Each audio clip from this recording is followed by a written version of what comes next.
আসসালামু আলাইকুম। আজকে আমরা ডিসি সার্কিটের 17 নম্বর ক্লাসে আছি। আমরা এখানে একটা সার্কিট সমাধান করব। এখানে বলা হয়েছে পাশের সার্কিট হতে I এর মান বাহির করো। এখানে I এর মানটা বের করতে হবে। এখানে টোটাল ভোল্টেজ 18 দেওয়া আছে। রেজিস্টর 1, রেজিস্টর 2, রেজিস্টর 3, হ্যাঁ? এখানে দেখেন 2 ওহম রেজিস্টর। এই রেজিস্টরে ভোল্টেজ ড্রপ হয় 6 ভোল্ট। এখানে 18 ওয়াট। একটা রেজিস্টরের মান দিছে 2 ওহম। এই রেজিস্টরের ভোল্টেজ দিয়ে দিছে, এই রেজিস্টরের পাওয়ার দিয়ে দিছে। দেখেন 3 রকমের 3টা মান দিছে। এখান থেকে আমাদের I এর মান বের করতে হবে। তাহলে আমরা এখন দেখেন কি করতে পারি? আমরা জানি কি এখানে যে পাওয়ার পাওয়া যাবে, এখানে যে পাওয়ার পাওয়া যাবে, এখানে যে পাওয়ার পাওয়া যাবে, এই 3টা পাওয়ার যদি যোগ করেন তাহলে টোটাল পাওয়ার হবে, হ্যাঁ?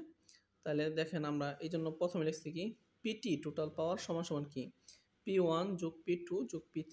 এটা P1 ধরছি, P2 ধরছি, এটা P3 ধরছি, হ্যাঁ? তাহলে PT টোটাল পাওয়ার আমরা জানি কি P সূত্র জানতাম, P কি BI, হ্যাঁ? তাহলে আমরা লিখলাম PT সমান টোটাল ভোল্টেজ আর total current, total voltage total current, হ্যাঁ? আর P1 যেহেতু এটা এই সার্কিট দিয়ে কি কারেন্ট প্রবাহিত হচ্ছে আমরা ধরে নিচ্ছি I কারেন্ট প্রবাহিত হইতেছে, হ্যাঁ? তাহলে দেখেন এখানে এখানে যেহেতু আর এর মান দেওয়া আছে এই জন্য আমরা এখানে এই সূত্র ব্যবহার করছি I স্কোয়ার আর, ঠিক আছে? I স্কোয়ার আর, তাহলে I এর মান তো আছে অজানা আমাদের, এই জন্য আমি I স্কোয়ার আর এখানে আর এর মান লিখবো 2 লিখবো একটু পরে, আমি আর রাখছি, হ্যাঁ? এখানে দেখছি যেহেতু এখানে আবার B আছে, মান B আছে, এই জন্য এই রেজিস্টরে কি পরিমাণ পাওয়ার পাওয়া যায়, এখানে P2 BI দিছি, হ্যাঁ? এই রেজিস্টার কর্তৃক ভোল্টেজ 6 ভোল্ট, B একটু পরে লিখবো এটা। আর এখানে এই রেজিস্টারের উপর দিয়ে I কারেন্ট প্রবাহিত হইতেছে, এই জন্য I দিছি। আর P3 সরাসরি 18 ওয়াট দেওয়া আছে, এই জন্য আমরা 18 ওয়াট লিখছি। এখন দেখেন এখানে BT, হ্যাঁ, BT টোটাল ভোল্টেজ 18, IT কত কারেন্ট প্রবাহিত হইতেছে সার্কিটে I সমান I স্কয়ার রাখলাম, আর এর মান কত দেখলাম এখানে 2, হ্যাঁ? প্লাস B এর মান কত দেখলাম এখানে 6 ভোল্ট, এই আইটা দিলাম এখানে প্লাস 18। তাহলে আমি 18I 2I square plus 6I plus 18, হ্যাঁ? তাহলে আমি দেখেন এই টার্মটা পুরোটাই এই পাশে নিয়ে আসলাম, 2I square plus 6I plus 18।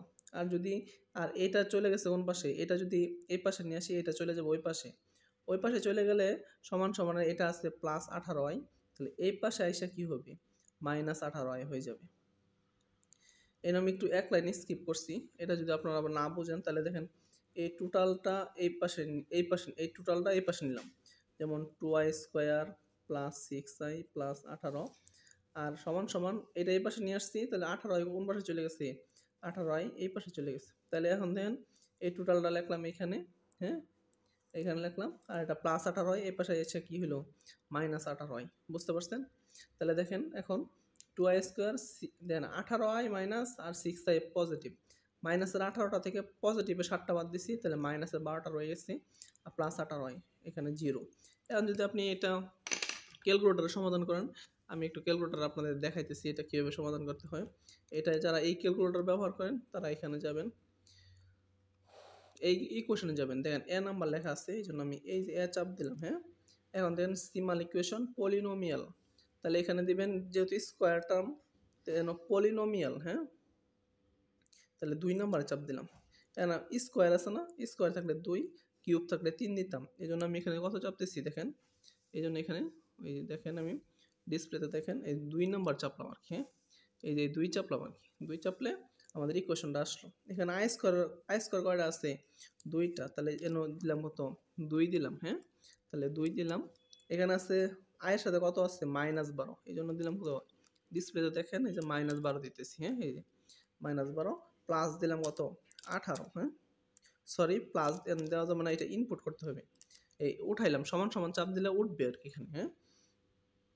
এরপরে দেখেন কত আছে প্লাস 18 দিয়া সমান দিলাম, তাহলে উঠে গেল, সব আমি ক্যালকুলেটরে উঠাইছি। এখন কি করব আমি আনসার চাপবো, হ্যাঁ? তাহলে দেখেন এখানে কত আসছে 3 অ্যাম্পিয়ার আসছে, ঠিক আছে?